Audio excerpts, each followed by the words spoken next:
listen to. Now, you could say it's a tale of two Alexes. I've got an Alex from NE1. Hello, Alex. Hello. And just so that I don't have to think too much, I've got another Alex, this time from the Tyneside Cinema. Hiya. Hello. Good to talk to both of you. Now, you're in need of something because, first of all, you're doing something special. Let's hear about that, and then we'll talk about how we can help.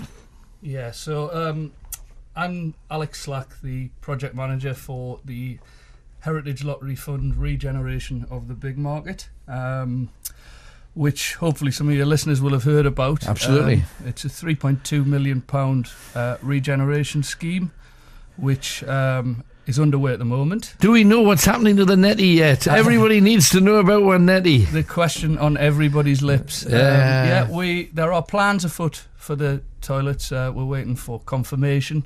All right. But suffice to say, part of the scheme is to bring that back into use, not as a toilet. So there's been various ideas put forward. We're getting closer by the day, so watch this space. It's interesting because for those people that have lived in or around the city for a long time, a lot of big changes. I mean, back in the day, Tyneside Cinema was the cinema that everybody kind of heard of. We weren't really sure where it was, but it was around the Odeon. Absolutely. But it was kind of a hidden gem that a lot of people didn't know about. Word's out now. You've got a great following now all over the place. Back in the day, the Big Market used to be, well, a place for where ladies would sell services of one kind or another. But beyond that, you used to have a town hall down there. That's right. At one time that became a zoo every Christmas. I mean, it's bizarre the uses that the Big Markets had. Grand scheme of things, what's happening down there then? I mean, what kind of things are already agreed? Well, what you can see going on today is the refurbishment of the public realm. It became evident through consultation with the public and businesses that the Big Market had a gap in the audiences who visit there. It's a nighttime destination. Sure. There's no people don't stay and dwell there. A lot of the public realm infrastructure, the street furniture was tired and dated. So what you can see with the redevelopment of the public realm is we're creating more of a terraced area to try and encourage more dwell time. Right. To encourage the existing businesses to have pavement cafes like a European modern city centre. Exactly. Yeah, sure. So that's underway at the moment. The other element to it is we have grant funding available to the private sector owners of some of the property down the Big Market, Cloth Market and Grote Market, which is in need of restoration. Absolutely. So the shop fronts and facades will be getting some attention, some much needed attention. Yeah, for sure. And that should catalyse the reopening of certain venues. Can't say too much at the Grand moment. relaunches, though, that's what we want. Exactly. Right. And we've already seen other investment in the area. Recently opened the Revolution to Cuba site down there. In the old Pig and Whistle. And if you've ever frequented the Pig and Whistle... Oh, there's a video that will live forever on YouTube of the Pig and Whistle, and it's every second person's bleeding. It was it wasn't a thing that did us any kind of pride whatsoever. I've worked in the Pig and Whistle back in the day, and I was one of the lucky few not to bleed on that particular occasion. But it was toss of a coin which way it would go, but that's fantastic. Yeah, well, I'd urge you to have a look along there now to see. It's quite a contrast, and that's not to admonish the Pig and Whistle in any way. Yeah, of course not. It was what it was. It had its place and time. It's moving with the times. So, in terms of the capital works, there's a lot going on, but we also have an exciting activity plan.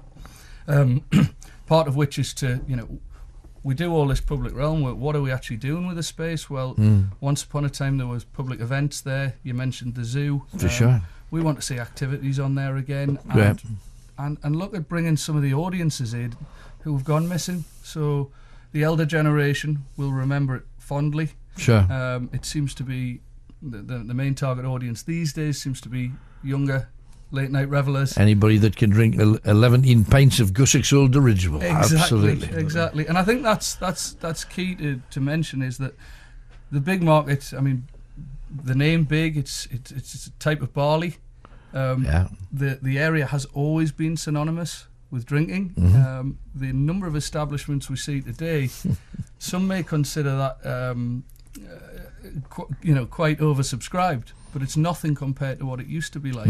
And there used to be a drinking circuit right round there, and it's in the very heart of our city. We're not trying to change what it is, we're just trying to make it open to newer audiences. No, it's great. I mean, the only other thing that I would chuck in the mix that I don't know whether it's been considered, I'm a historian, and the Big Market's got about 1 million cool stories. One of the longest standing ghost stories. You can still see the bullet hole in the wall where this Scotsman called MacDonald was shot.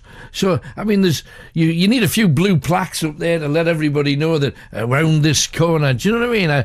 Maybe it's a little bit more on the history side, I would suggest. Absolutely, and we are working with the heritage partners all around the city, because that is very key. If you think geographically, the Big Market, Newcastle Cathedral and the castle, they're all directly in line. There's a natural link, but I would suggest that over recent years, you go to the castle, you go to the cathedral. You don't go to the Big Not necessarily. No, you take a left or a right before you get there, absolutely. Absolutely, and there are numerous stories.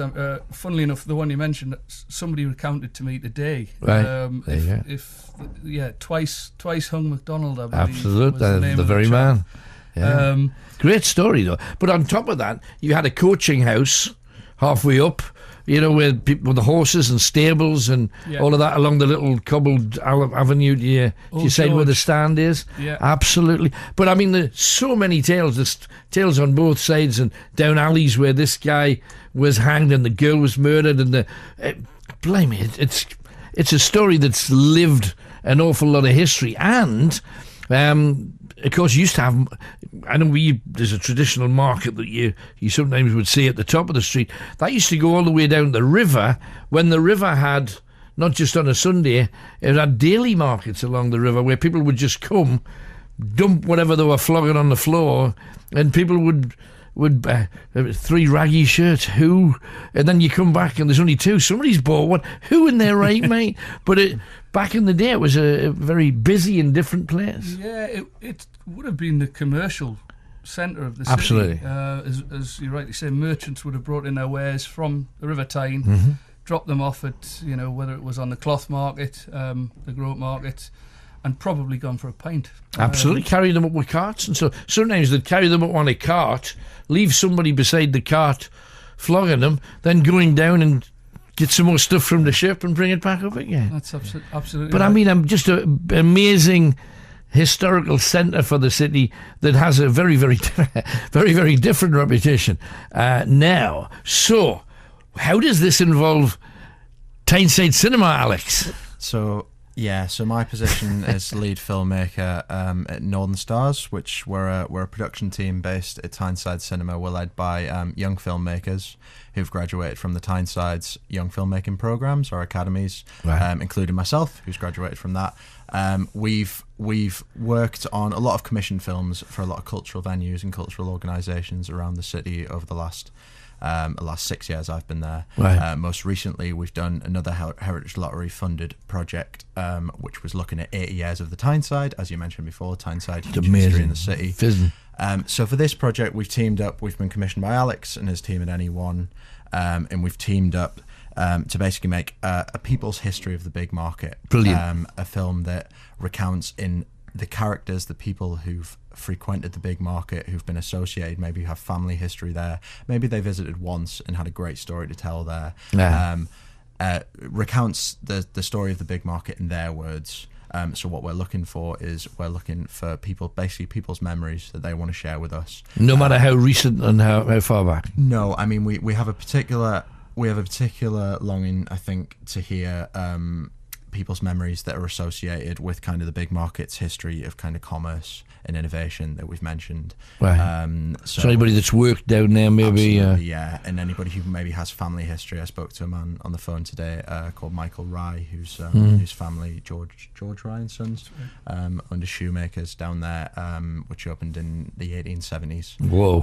So there's people who have, I know a lot of the kind of actual market and retail history down there might be out of living memory right now, but there's people who have family history which dates back, but absolutely, as Alex mentioned, the kind of big barley, it's synonymous with selling beer. So anything that can kind of connect it to today's history and how that links to the current regeneration, I think is just as valuable. So if there's anybody out there that's got any family history connected to it, or you've got a great story, and I don't mean our Billy was sick 3 times. I mean, that's not the kind of history we're after.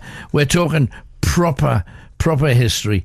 If you know anybody that used to work there, if you know anybody that's family maybe had a business down there, those kind of stories. My favourite story of the Big Market was the zoo. It was Christmas. I was a little boy. My sister had a fake leather jacket on it, and I kept saying, everybody, no, it's not real, because we can't afford like a real leather jacket. She says, another one.